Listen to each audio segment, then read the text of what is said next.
building a life of purpose. Is the life that you're living right now something that you chose, or is it something that just happened to you? And I'm asking because most people treat purpose in life like a destination that they will eventually stumble into if they just keep walking. They wait for a sign, they wait for a calling, they wait for someone to notice their potential and put them to work. But the reality is that nobody, and I repeat, nobody is coming to save you. That isn't a cynical take, it's the foundation of a meaningful life. Because once you accept that no one is handing you purpose or direction for your life, you realize that you have the power to build the life that you really want. You stop being the spectator of your own existence and start becoming the architect. You become the master of your own destiny. In this video, we will talk about how to build a life of purpose. And if you don't know me, my name is Hazel. If you're enjoying this training so far, make sure to subscribe to my channel for weekly updates. Additionally, if you want more tailored strategies, make sure to join my newsletter, link in the description.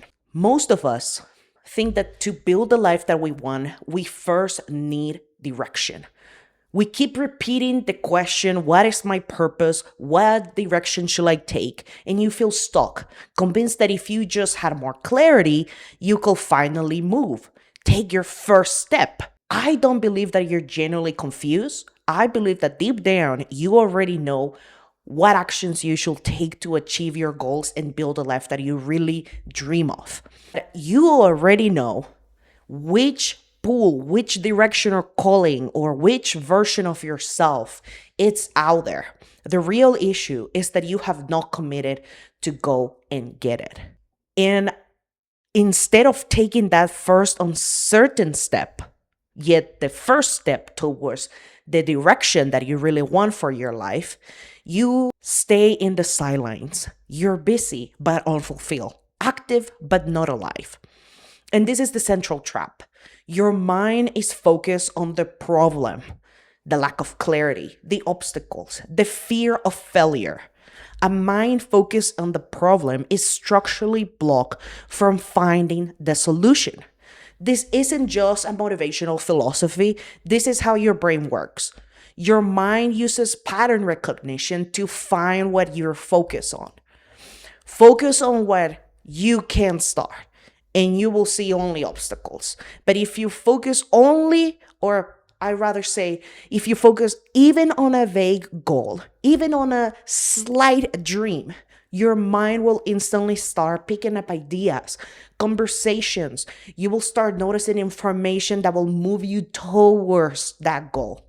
This is why you don't need a 10-year plan. You just need the gift of purpose that gives you a little energy. Think of it for a second.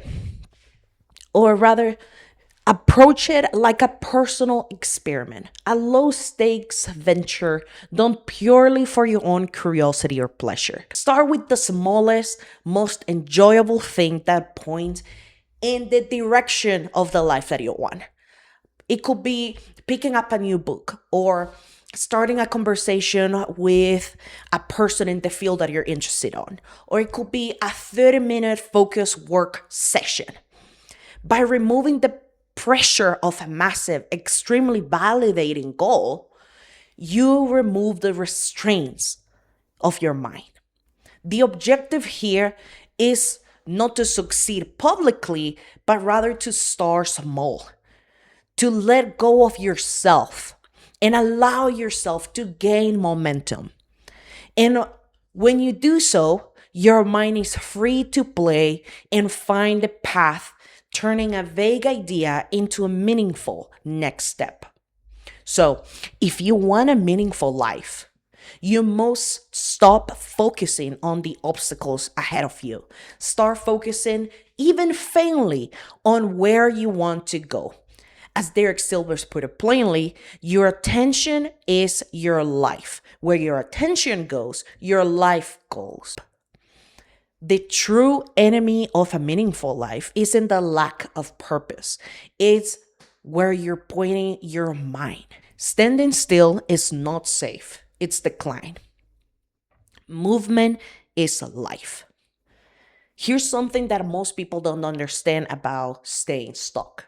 They think that it's just a neutral step. They think that if they just wait to gather more information or to feel more ready or to find more certainty, they will hold a position. Like nothing bad will happen to them. And in reality, they're losing ground. Very much wrong in their approach. And I will explain this through a thermodynamic principle or a physics principle called entropy. Well, and it states that any system not actively maintained will decline into chaos. If you're not actively investing energy into your goals, any goal, you're not standing still or keeping your ground or keeping your own sanity. You're in fact declining into chaos. Your skills are rusting, your confidence is shrinking, sense of what's possible is narrowing. And this is why doing nothing feels so heavy in your heart and in your mind, because stagnation isn't real rest. It's slow collapse. You must take action for yourself, whatever that may be. So forward movement, even the imperfect, uncertain, and messy kind of movement, is the antidote for that heavy feeling and anxiety that you might be experiencing right now. It's because movement breaks the cycle of decline, not by fixing everything at once, but by injecting energy back into the system. You don't wait to feel ready, you just move, and readiness follows. Dr. Carol Dweck spent decades studying why some people grow and others stall. Most specifically, she achieved this by studying the cadets of West Point. She found it comes down to what you believe about yourself. She wanted to know how some cadets, without the physical or mental strengths of the most competitive cadets, were able to complete the training at West Point. And she discovered that these cadets had grit. They have strong belief in self-concept. The same applies to us. The same applies to you. If you spend your whole life looking for permission to begin, waiting for that sign, waiting to feel ready, waiting for the fear to go away, you will never progress. You will stay in the same spot that you are. The fixed mindset is ruthless. It will dress up as fear or sometimes as wisdom. It will tell you that waiting is strategic, that you need more time, more certainty, more everything before you can move on. It says that your worth is tied to your results, that if you try and you fail, you must be a failure for the rest of your life. And that equation is a trap. That type of thinking, that fixed mindset, it's a trap and you must break from it. On the other hand, if you believe that you can grow into a person of purposeful life, that's a completely different game. You stop waiting to be chosen, you start choosing yourself. The same scientists run a study where she observed how 10-year-old boys handle puzzles. Most kids got frustrated on their inability to solve the puzzles.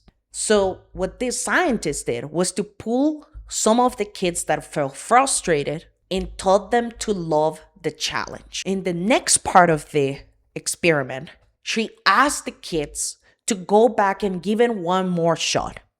And the truth is that these 10-year-olds didn't have the answers or didn't have the expertise to solve these puzzles, but they had something better.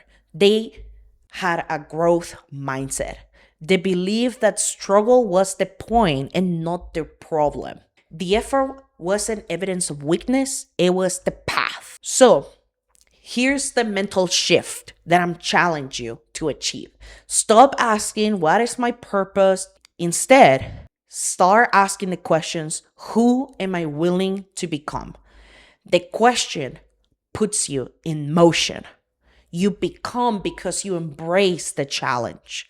More like these 10-year-old kids. You embrace the challenge, you embrace the path to glory because meaning reveals itself through the process. In fact, you don't even have to have a perfect goal to move with your life. You just need a minimum visible goal, a direction, something to point your energy towards because motivation doesn't show up before you start. It shows because you started the process. So, passion towards a goal, towards a project, isn't a prerequisite to achieve the life that you really want. It's a byproduct of a sustained engagement. So, I'm challenging you today to start with something faint, a direction that you believe in, a version of yourself that you want to move toward. Then stack one upon of the other. But here's the trap to avoid. Most people pursue finite goals. Remember that we are building a life of purpose, a meaningful life, a rewarding life. So, thinking in terms of finite goals is the wrong game. It's the wrong approach. You think that getting the job or hitting the sales number or hitting the revenue goal or reaching that rank in the office is what will give you purpose, and that's wrong. A meaningful life, it's not a finite goal. It's the goal of becoming. Because infinite goals don't have a finish line. They have a direction. The goal evolves with you. The rules change as you grow. You're not trying to win. You're just trying to keep playing at a higher and higher level. Think about what it means in principle. In your work, you're building a career with a ceiling or a craft with no end. In your health, are you chasing 30-day programs or developing a relationship with your body that lasts decades? A meaningful life, it's an infinite game. You don't finish it, you just deepen into it. And I will say one more time, choose the planes or choose the goals that you will never want to quit working towards. That's where the meaning lives, on the process of becoming. Thank you so much, and make sure to follow and subscribe to my channel. I'll see you next week.